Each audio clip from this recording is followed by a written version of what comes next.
താൻ അമ്മയെ കൊണ്ട് വിടും. അമ്മയെ കൊണ്ട് വിടും. അമ്മയെ കൊണ്ട് കൊടും.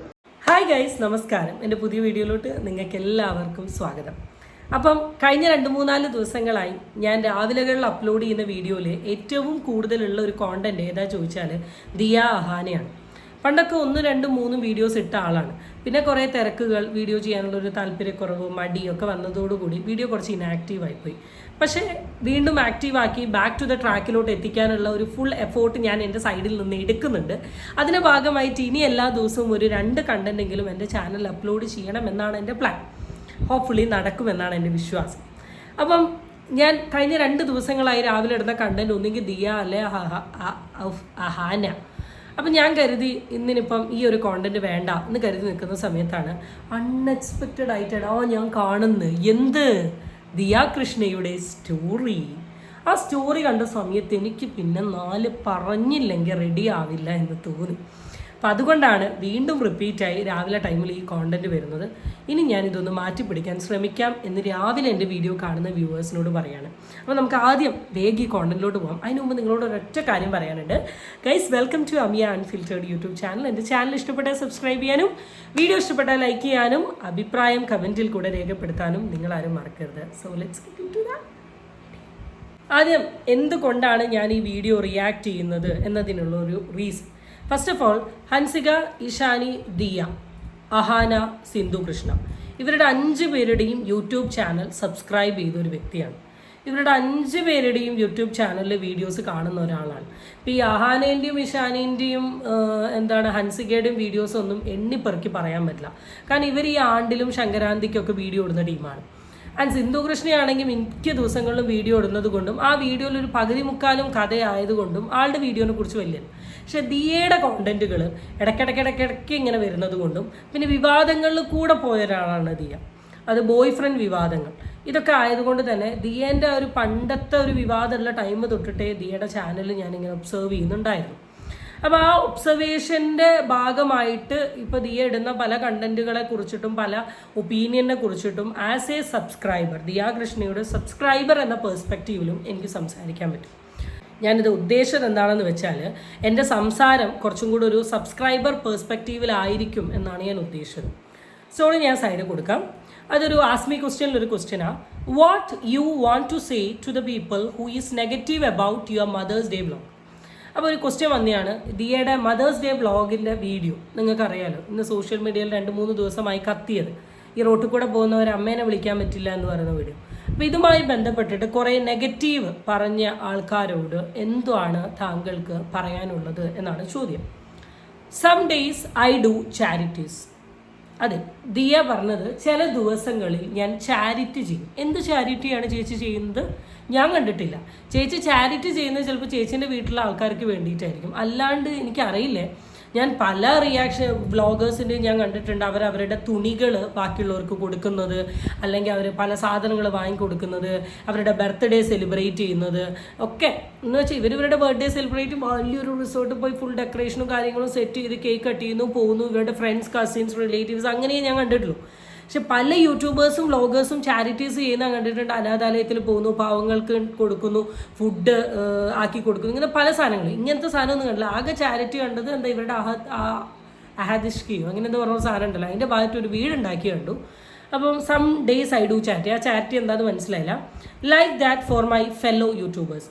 ഫെല്ലോ സ്വന്തം പേരെന്താണ് നമ്മൾ വിളിച്ചാൽ അറിയില്ല. എന്തായാലും ഓക്കെ, ഫെല്ലോ ഇത് ചെയ്യാം. Let them make a little money with my cute pictures and stolen content. Okay, first of all it's not a stolen content. കാരണം ദിയയുടെ വീടിൻ്റെ ഉള്ളിൽ ദിയ ചെയ്ത കാര്യങ്ങൾ ഒളിക്യാമറ വെച്ചുകൊണ്ട് നമ്മൾ എടുത്തിട്ടില്ല. So that's not a stolen content. It's a public content.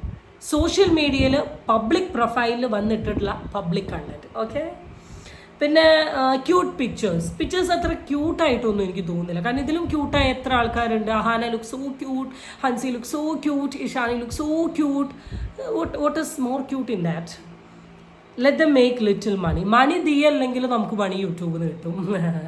ദിയയുടെ കണ്ടന്റ് മാത്രം ഇട്ടാലേ ഈ റിയാക്ഷൻ വീഡിയോ ചെയ്യുന്ന ആൾക്കാർക്ക് പൈസ കിട്ടും എന്ന് ആരാ പറഞ്ഞാൽ? അല്ലടാ, ഏത് കണ്ടന്റ് ഇട്ടാലും പൈസ കിട്ടും. അതുകൊണ്ട് അങ്ങനെ കരുതണ്ട ചേച്ചി. ഞാൻ ദിയേനെ ഫസ്റ്റ് ഓഫ് ഓൾ ശ്രദ്ധിച്ചത് എങ്ങനെയാന്ന് വെച്ചാൽ ഇവരുടെ ഒരു ഫാമിലി ലൈഫ് എടുത്ത് നോക്കുകയാണെങ്കിൽ സിന്ധു, കൃഷ്ണകുമാർ, അഹാന, ഇഷാനി ആൻഡ് ഹൻസിക ഇവർ ഭയങ്കര ഒരു കണക്റ്റഡ് ഇൻ ദ സെൻസ് എല്ലാവർക്കും അവരുടേതായ ഫ്രണ്ട്സ് ലിസ്റ്റ് ഉണ്ട്, അല്ലെങ്കിൽ ഔട്ടിംഗ് ഉണ്ട്, എല്ലാം ഉണ്ടെങ്കിലും when it comes to the group ഇവർ ഭയങ്കര ക്ലോസ് ആണ്.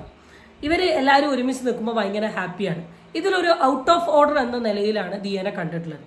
പല വ്ളോഗുകളും നിങ്ങൾ എടുത്തു നോക്കിക്കോ, അഹാന കൃഷ്ണയുടെയും സിന്ധു കൃഷ്ണയുടെയും ഒക്കെ Q&A വ്ളോഗ്, അല്ലെങ്കിൽ അവർ ഔട്ടിങ് പോകുന്ന വ്ളോഗുകൾ, കറങ്ങാൻ പോകുന്ന വ്ളോഗ് എല്ലാം എടുത്തു നോക്കുകയാണെങ്കിലും അതിൽ ദിയ ഈസ് എ പേഴ്സൺ വളരെ ഇനാക്റ്റീവ്, വളരെ സൈലൻറ്റ്, അധികമൊന്നും പറയാനില്ല, പല ചോദ്യങ്ങൾക്ക് ഉത്തരം അറിയില്ല, എങ്ങനെയെങ്കിലും തീർത്തിട്ട് എനിക്കൊന്ന് പോയാൽ മതി എന്ന് വെച്ചാൽ ഫാമിലി ബോണ്ട് വളരെ കുറവുള്ള വ്യക്തിയായിട്ടാണ് കാണിച്ചിട്ടുള്ളത്. ഈവൻ പല ഇൻ്റർവ്യൂസിലും അവർ വളരെ ഓപ്പണപ്പായി പറഞ്ഞിട്ടുണ്ട് നമുക്ക് എല്ലാവർക്കും അങ്ങോട്ടും ഇങ്ങോട്ടും ഉള്ള ഒരു കൈൻഡ് ഓഫ് അറ്റാച്ച്മെൻറ്റ് അല്ലെങ്കിൽ ഒരു ബോണ്ട് ദിയയ്ക്കില്ല എന്നുള്ളത്.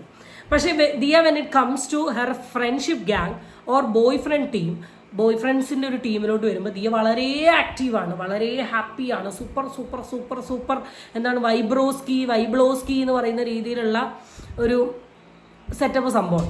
പക്ഷേ ഈ സംഭവമൊന്നും ഫാമിലിയിൽ കണ്ടിട്ടില്ല. അങ്ങനെയാണ് ഞാൻ പൊതുവേ ആളുടെ വ്ളോഗിൽ നിന്നോ അല്ലെങ്കിൽ ബാക്കിയുള്ളവരുടെ വ്ളോഗിൽ നിന്നോ മനസ്സിലായിട്ടുള്ളത്.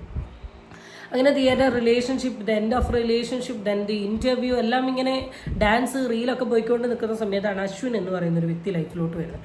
അശ്വിൻ എന്ന് പറയുന്ന ഒരു വ്യക്തിയുമായി ബന്ധപ്പെട്ടിട്ട് ബിഫോർ മാരേജ് ദിയ അശ്വിൻ്റെ വീട്ടിൽ പോയിട്ടുള്ള ഒരുപാട് വ്ളോഗ്സ് കാര്യങ്ങൾ ഷെയർ ചെയ്തിട്ടുണ്ട്. മീനമ്മയുടെ സ്കാഷ്, മീനമ്മയുടെ നന്നാറി, ദീപാവലി സെലിബ്രേഷൻ എന്നൊക്കെ പറഞ്ഞ് ഒരുപാട് വ്ളോഗുകൾ. ആ വ്ളോഗിൽ ദിയ ഫാമിലീൻ്റെ അടുത്ത് കാണിക്കുന്ന കുറേ അറ്റാച്ച്മെൻറ്റുകൾ, കമ്പനികൾ, കണക്ഷൻസുകൾ കണ്ടിട്ട് വരെ ഒരുപാട് പേര് കമൻ്റ് ഇട്ടിട്ടുണ്ട്. ഒരുപാട് പേര് ഭയങ്കര സംസാരിച്ചിട്ടുണ്ട്. ഞാൻ ഒരു കമൻറ്റ് കാണിച്ചു തരാം. ഇതൊരു വ്ളോഗിൽ വന്നതാണ്. ഓസി സ്വന്തം എന്ന പോലെയാ എല്ലാവരെയും സ്നേഹിക്കുന്നത്, അത് കാണുമ്പോൾ തന്നെ മനസ്സിലാകും. ബട്ട് നന്നായി വിഷമിച്ചിട്ടുണ്ട്. Now when I'm seeing your vlogs I'm super happy. ഫാമിലീൻ്റെ കൂടെ കുറച്ച് ടൈം ഇതുപോലെ ഹാപ്പിയായി സ്പെൻഡ് ചെയ്തൂടെ, വ്ളോഗ് ഇട്ടൂടെ ഓസി എന്ന് വെച്ചാൽ സ്വന്തം ഫാമിലിയിലോട്ട് വരുന്ന സമയത്ത് അവിടെ വളരെ സൈലൻറ്റും അധികം സ്നേഹം എക്സ്പ്രസ് ചെയ്യാത്ത, അധികം വർത്താനമൊന്നും ഇല്ലാത്ത ഒരു ലേഡി. പക്ഷേ ഇവരെ കാണുകയാണ് വെൻ ഇറ്റ് കംസ് ടു അശ്വിൻ്റെ വീട്ടിലൊരു വ്ളോഗിൽ വന്ന സമയത്ത് ഭയങ്കര സൂപ്പർ ഹാപ്പി, എക്സൈറ്റഡ്, കൂൾ, അടിപൊളി. അപ്പം അതാ ചോദിക്കുന്നത്, സ്വന്തം ഫാമിലി കാണുന്നത് പോലെയാണ് ദിയ അശ്വിൻ്റെ ഫാമിലിയെ കാണുന്നത്. അച്ചടൂ, എന്നാൽ ഇതുപോലൊരു സ്നേഹം അല്ല ഇതുപോലൊരു കെയർ സ്വന്തം ഫാമിലിയിൽ കാണിച്ചൂടെ എന്ന രീതിയിലുള്ള കമൻസ് കാര്യങ്ങളൊക്കെ അന്ന് തൊട്ടേ വന്നിരുന്നു. പക്ഷെ ഇപ്പോഴാണ് മനസ്സിലായത്, ഒരു കല്യാണത്തിലോട്ടൊക്കെ എത്തുന്നതിന് മുമ്പുള്ള ആ ഒരു ഗുഡ് മരുമോൾ പിക്ചർ കാണിക്കാൻ വേണ്ടിയാണോ ഈ ഫേസ് കാണിച്ചേ എന്നാണ് ഞാൻ ആലോചിക്കുന്നത്. കാരണം ദിയയുടെ പല വീഡിയോസുകൾ എടുത്തു നോക്കിയാലും അതിൽ മീനമ്മ എന്ന് പറയുന്ന സാധനങ്ങളാണ് ഈ മന്ത്രം ചൊല്ലിയത്. അവിടെ ഒന്ന് മീനാൻറ്റി, അശ്വിൻ്റെ അമ്മ അല്ല അശ്വിൻ്റെ ആൻറ്റി എന്ന് പറയുന്ന ഒരു സാധനം കണ്ടിട്ടില്ല. വെള്ളം കുടിക്കായിട്ട് ഇടയ്ക്കിടയ്ക്ക് ഇക്കിള് വരും. മീനമ്മ എന്നാ കാണുന്നത്. പക്ഷെ കല്യാണമൊക്കെ കഴിഞ്ഞ് ഒരു പ്രഗ്നൻസീൻ്റെ ഒക്കെ ഒരു സ്റ്റേജ് എത്തുന്ന സമയത്ത് ആ ഒരു മൈസൂർ പാക്ക് വീഡിയോ ആണെന്ന് തോന്നുന്നു, ഒരു എന്തോ കഴിക്കാൻ കൊതി തോന്നുന്നു വേണ്ടി പാവങ്ങൾ ഉണ്ടാക്കി കൊടുക്കുന്ന ഒരു വീഡിയോ ഉണ്ട്. അതിലൊക്കെ ആൻറ്റി എന്ന് പറയുന്ന ഒരു ടേം കണ്ടു. അപ്പോൾ ഒരു ഇനീഷ്യൽ ഫേസ് ഓഫ് ലവിൽ അല്ലെ ഒരു ഫാമിലി ബോണ്ട്, ഫാമിലി ടൈമിൽ മീനമ്മ എന്ന് വിളിക്കുകയും, പക്ഷെ കല്യാണം കഴിഞ്ഞ് കുട്ടിയായി കഴിഞ്ഞ് അശ്വിൻ എൻ്റെതായി എന്ന് മനസ്സിലാക്കിയ സമയത്താണ് ഈ ആൻറ്റി വന്നേ എന്നൊരു സംശയമുണ്ട്. എന്തായാലും നമുക്ക് ചെറിയ വീഡിയോകൾ ഇന്ന് സോഷ്യൽ മീഡിയയിൽ വൈറലാവുന്ന കാണാം. എൻ്റെ അച്ഛൻ മീനമ്മയ്ക്കായിട്ട് കൊടുത്തു വിട്ടിരുന്ന ഡ്രൈ ഫിഗ്, ഡേറ്റ്സ്, ആൽമണ്ട്സ് ഒക്കെ ഉണ്ട്. അച്ഛൻ ദുബായി പോയിട്ട് കൊണ്ടുവന്നു. അപ്പോൾ എന്നെ വീട്ടിൽ പാത്രത്തിലിട്ട് വെച്ചിരുന്നു. അപ്പോൾ എൻ്റെ അടുത്ത് അങ്ങനെ കൊണ്ട് കൊടുക്കാൻ പറഞ്ഞു. പിന്നെ ചോക്ലേറ്റ്സ് ഞാനോ അശ്വിനോ മീനമ്മ, അശ്വിൻ്റെ അച്ഛൻ ആരും കഴിക്കാറില്ല വലുതായിട്ട്, അതുകൊണ്ട് അത് വെച്ചില്ല. ഞാൻ തന്നെയാണ് അത് വേണ്ടത്. ഈ വീഡിയോയില് 2 മീനമ്മ വന്നു. എൻ്റെ അച്ഛൻ മീനമ്മയ്ക്ക് കൊണ്ടുവന്ന ചോക്ലേറ്റ്സ് മീനമ്മ കഴിക്കില്ല. എന്തായാലും കൃഷ്ണകുമാർ എന്ന് പറയുന്ന വ്യക്തി മീനമ്മ എന്ന് വിളിക്കുമെന്ന് എനിക്ക് പേഴ്സണലി തോന്നുന്നില്ല. ആൻഡ് ഈ പെർട്ടിക്കുലർ ആളുടെ പേരും മീനമ്മ എന്നല്ല. പിന്നെന്തിനാണ് അമ്മ എന്ന് പറയുന്ന പ്രയോഗം ഈ ദിയാകൃഷ്ണ ഇതിൽ ഉപയോഗിച്ചത്? മീനാൻറ്റിക്ക് എൻ്റെ അച്ഛൻ കൊണ്ടുവന്നു എന്ന് പറഞ്ഞാൽ പോരെ? മീനാൻറ്റിക്ക് ചോക്ലേറ്റ് ഇഷ്ടമല്ല എന്ന് പറഞ്ഞാൽ പോരെ? അവിടെ എന്താ ആൻറ്റി എവിടെ പോയി, അവിടെ അമ്മ എവിടെ പോയി? ഇതൊന്നും കാണാത്തതുകൊണ്ട് ഞാൻ ചോദിക്കുകയാണ്, കാണാത്തത് കൊണ്ട് ഞാൻ ചോദിക്കുകയാണ്. അപ്പോൾ അവിടെ ആൻറ്റി വന്നില്ലേ? ദിയ തന്നെ ആ വീഡിയോൻ്റെ സ്റ്റാർട്ടിങ്ങിൽ പറഞ്ഞൊരു കാര്യമുണ്ട്, എൻ്റെ വീഡിയോൻ്റെ താഴെ വന്ന് കുറേ കമൻസുകൾ അതിനുള്ള റിപ്ലൈ ആണെന്ന്. അപ്പോൾ ദിയ ആദ്യം മനസ്സിലാക്കേണ്ട ഒരു കാര്യം, പബ്ലിക് പ്ലാറ്റ്ഫോമിൽ വീഡിയോസ് ഇട്ടാൽ കമൻറ്റുകൾ വരും. അപ്പോൾ അതിന് റിപ്ലൈ കൊടുക്കുന്നതിന് മുമ്പ് ഒന്ന് ആലോചിക്കണം. ദിയയുടെ മദർ ഇൻ ലോനെ ആൻറ്റി എന്ന് വിളിക്കുന്നത് ദിയയുടെ മാത്രം പേഴ്സണൽ ഇഷ്ടമാണ്. അതിനൊന്നും ഒരാളും ഇവിടെ ക്രിട്ടിസൈസ് ചെയ്യുന്നില്ല. എന്നാൽ കണ്ട വഴി കൂടെ പോകുന്ന എന്ന് പറഞ്ഞൊരു ടേമാണ്. എനിക്കറിയില്ല, ഇപ്പം ഞാൻ വർക്ക് ചെയ്യുന്ന സ്ഥാപനത്തിൽ ചില പേഷ്യൻസിനെ കൊണ്ടുവരുന്നത് നല്ല ഏജ്ഡ് ആയിട്ടുള്ള ആൾക്കാരാണ്, നല്ല ഏജ്ഡ് ആയിട്ടുള്ള. അപ്പം അവരെ അമ്മയെന്നൊക്കെ ഞാൻ വിളിക്കലുണ്ട്. അതിലെന്ത് തെറ്റാണുള്ളത്? അടുത്തൊന്ന് കാണിച്ചു തരാം. അച്ഛൻ തരാൻ പറഞ്ഞത് ഫിഗ്, ഡേറ്റ്സ്, ബദാം. അച്ഛൻ ദുബായിൽ നിന്ന് പറഞ്ഞു.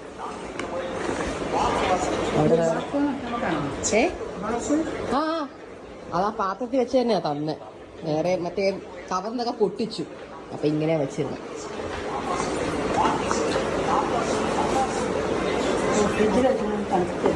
ഫിഗ് ഫ്രിഡ്ജിൽ വെച്ചു, വെളി വെച്ചാൽ ശരിയാവത്തില്ല എന്ന് പറഞ്ഞ അച്ഛൻ. സോ അശ്വിൻ വർക്കൊക്കെ ആയിട്ട് ഇതേ കണ്ടിന്യൂ ആയി. മീനമ്മ ഇറങ്ങാറായി. ഇത് കുറച്ചിനി അച്ഛന് കൊണ്ട് കൊടുക്കണം മുറുക്ക്.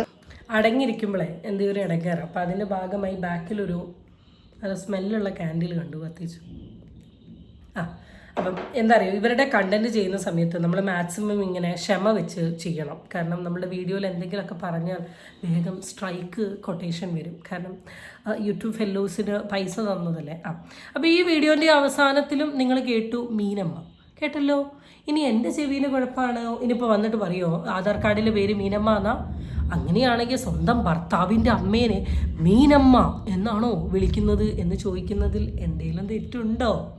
പിന്നെ നല്ല പണക്കാരായിട്ടുള്ള ആൾക്കാരെ സംബന്ധിച്ചിട്ട് ചിലപ്പം അമ്മേനെ ഇങ്ങനെയൊക്കെ ആയിരിക്കും വിളിക്കുക. നമുക്ക് പറയാൻ പറ്റില്ലല്ലോ. എല്ലാവരുടെയും സ്റ്റാൻഡേർഡും എല്ലാവരുടെയും ഒരു ക്വാളിറ്റിയും എല്ലാവരുടെയും ബിഹേവിയറും ഒരുപോലെ ആവണമെന്നില്ല. പണക്കാർക്ക് എന്തും ആവാലോ, പാവങ്ങളല്ലേ എല്ലാം. അതുകൊണ്ട് ചിലപ്പം പണം കൂടിയതിൻ്റെ ഭാഗമായിട്ടുള്ള ഒരു റിഫ്ലക്ഷൻ ആവാം. അയ്യോ എനിക്ക് പിന്നെ എന്തെങ്കിലും മതി. അയ്യോ ഓസി ആ ഒരു റിംഗ് അല്ലാതെ ഞാൻ മൂക്കൂത്തി ഇടണമെങ്കിൽ 15 ജന്മം കൂടെ ജനിക്കണം. ഈ നിൽക്കുന്ന ഒരു സ്ത്രീയെ കണ്ടോ? ഈ സ്ത്രീ എന്നെ കൊന്നിട്ടുണ്ട്. മൂക്കുത്തിയിടോ ഞാൻ മൂക്കുത്തിയിട രണ്ടെണ്ണം വാങ്ങിച്ചു തരും. പക്ഷെ ഓസിയുടെ ഒരു ഡയമണ്ട് കമ്മൽ ഓസി ഇടത്തില്ല. അല്ല, ഓട്ടിച്ചു വിടും. മൂക്കൂത്തിന്നെങ്ങാനും പറഞ്ഞ മൂക്കുത്തിയിട്ട് നല്ല ഭംഗിയായിരുന്നു. എനിക്ക് ഇഷ്ടമല്ല. അശ്വിൻ പണ്ടെടുത്ത് പറഞ്ഞോട്ട് ഇപ്പൊ അശ്വിന്റെ മൂക്കൂത്തിയിടുന്ന പെണ്ണുങ്ങളെ ഇഷ്ടമല്ല. ഞാൻ പറഞ്ഞു വീർപ്പിച്ചു. ഞാൻ പ്രിയായിട്ടും പറഞ്ഞു, നീ മൂക്കുത്തിയാണെങ്കിൽ അങ്ങനത്തെ ഡയമണ്ട് തന്നെ വാങ്ങിച്ചു ചേച്ചിക്ക് മേടിച്ച് കൊടുക്കും. പ്രിയക്ക് മൂക്കുത്തിയില്ലേ? ഇല്ല, അതും കുത്തത്തില്ല. പ്രിയ ചേച്ചി കുത്തുമെങ്കിൽ മീനമ്മ മേടിച്ചു തരുന്നതായിരിക്കും. ഞാനിടില്ല. ഒരു പീസ് ഞാൻ എടുത്തു വെച്ച് കാണിച്ചത് ഒരു ആറ്റിറ്റ്യൂഡ് ഡിഫറൻസസ് ആണ്. Attitude, behavioural difference. പിന്നെ at the end of the day എല്ലാ വ്യക്തികളെ സംബന്ധിച്ചും മണി മാറ്റേഴ്സ് എന്ന് പറയുന്നതിന് ഒരു തെറ്റുമില്ല. കാരണം പൈസയൊക്കെ കൂടിക്കഴിയുന്ന സമയത്ത് പല ബന്ധങ്ങളുടെ ഇമ്പോർട്ടൻസും ബന്ധങ്ങളിൽ കൊടുക്കേണ്ട പ്രയോറിറ്റികളും പല വ്യക്തികളും മറന്നു പോകും എന്നാണ് പറയുന്നത്. കാരണം ഞാൻ എന്താ പറയുക, സ്വന്തം ഫാമിലീനെ ടേക്ക് കെയർ ചെയ്യാണ്ട് ഫുൾ ടൈം വൈഫ് ഫാമിലിയിൽ മാത്രം ഒതുങ്ങി ജീവിക്കുന്ന പുരുഷന്മാരെയൊന്നും എനിക്കൊരിക്കലും പുരുഷന്മാരെന്ന് പറയുന്ന ലേബലിൽ അക്സെപ്റ്റ് ചെയ്യാൻ പറ്റില്ല. എന്ന് കരുതി വീട്ടുകാരെ മാത്രം തലയിൽ വെച്ച് നടക്കണം എന്നല്ല ഞാൻ പറയുന്നത്. അവിടെ ഫാമിലിക്കൊരു ടൈം കൊടുക്കണം, ഫാമിലിക്കൊരു വാല്യൂ കൊടുക്കണം, ഫാമിലിക്കൊരു സ്പേസ് കൊടുക്കണം. എല്ലാ ഇൻഡിവിജ്വലും സെയിം ആവണമെന്നില്ല, ഒപ്പീനിയൻ ഡിഫറൻസ് ഉണ്ട്. ഞാൻ പല ദിയ കൃഷ്ണേൻ്റെ വ്ളോഗിലും ഞാൻ കാണുന്നൊരു സാധനമുണ്ട്, ഞാനാണ് ഇത് ഇടിയിപ്പിച്ചത്, ഞാനാണ് ഇത് വാങ്ങിക്കൊടുത്തത്, ഞാനാണ് ദുബായ് കാണിച്ചത്, ഞാനാണ് ഇതാക്കിയത്. അതിന് മുമ്പ് താനിതൊക്കെ കണ്ടിട്ടുണ്ടോ? താനിത് കണ്ടിട്ടുണ്ടോടോ? തനിക്ക് ഞാനല്ലേടോ വാങ്ങിത്തന്നേ എന്ന് പറഞ്ഞൊരു സാധനം ഞാൻ ആലോചിച്ചിട്ടുണ്ട്. അശ്വിൻ എങ്ങനെയാണ് അതിട്ട് ടോളറേറ്റ് ചെയ്യുന്നതെന്നുള്ളത് എപ്പോഴും ഞാൻ ആലോചിച്ചിട്ടുണ്ട്. ബാക്കിയൊന്നും ഞാൻ പറയുന്നില്ല. വൈഫിന് വയ്യാണ്ട് വരുന്ന സമയത്ത് വൈഫിനെ ടേക്ക് കെയർ ചെയ്യുന്നതോ അല്ലെ ബാഗ് പിടിച്ച് കിടക്കുന്നതോ അതൊക്കെ അശ്വിൻ്റെ പേഴ്സണൽ ഇഷ്ടം. അങ്ങനത്തെയൊക്കെ പുരുഷന്മാരുണ്ട് എന്ന് അറിഞ്ഞതിൽ വളരെ സന്തോഷം. അങ്ങനെ തന്നെ ആവട്ടെ. കാരണം അതാണ് ദിയയ്ക്ക് വേണ്ടത്, ദിയ അതാണ് ആഗ്രഹിക്കുന്നത്. ദിയയ്ക്ക് അതിന് പറ്റിയ ഒന്നിനെ കിട്ടുകയും ചെയ്തു. പക്ഷെ ഇങ്ങനെയൊക്കെ പറയുന്ന സമയത്ത് എവിടേക്കോ ഒരു എന്താ പറയുക, വാങ്ങിയതുപോലെ അല്ലെങ്കിൽ എൻ്റെ ഇതിൽ നിൽക്കുന്നത് പോലെ ഞാൻ പറയുന്ന ഈ ഒരു സാധനം നിങ്ങൾക്ക് ആർക്കെങ്കിലും എവിടെയോ ഫീൽ ചെയ്തോ? എനിക്ക് പേഴ്സണലി ഫീൽ ചെയ്തു. കാരണം എന്തിനു വേണ്ടി അഹങ്കരിക്കുന്നത് എന്നുള്ളത് എനിക്ക് മനസ്സിലാവുന്നില്ല. സോഷ്യൽ മീഡിയയിൽ 4 ആൾ റെക്കഗ്നൈസ് ചെയ്യുന്ന ഒരു ഫേസിനോ അല്ലെങ്കിൽ like you have a shop by yourself. പക്ഷെ ഞാൻ എപ്പോഴും ആലോചിക്കുന്ന ഒരു കാര്യം, 65 ലക്ഷം രൂപ പോയിട്ട് എന്ന് പറഞ്ഞ് വിട്ട് കളഞ്ഞല്ലോ എന്നാണ് ഞാൻ ആലോചിക്കുന്നത്. ചിലപ്പോൾ മേ ബി അത്രത്തോളം ഇൻകം ഏൺ ചെയ്യുന്നുണ്ടാവും. Maybe that is the power. Like money can't buy anything എന്ന് പറയുന്നൊന്നുമില്ല. Money can buy everything. Money can even buy a sorry I'm not saying that. So that's it guys. Bye. Hopefully നാളെ രാവിലെ അതിൽ come with another video. അപ്പം ഞാൻ പോകട്ടെ. വണക്കം. സന്ധിക്കും വറൈ. വണക്കം ഗായ്സ്.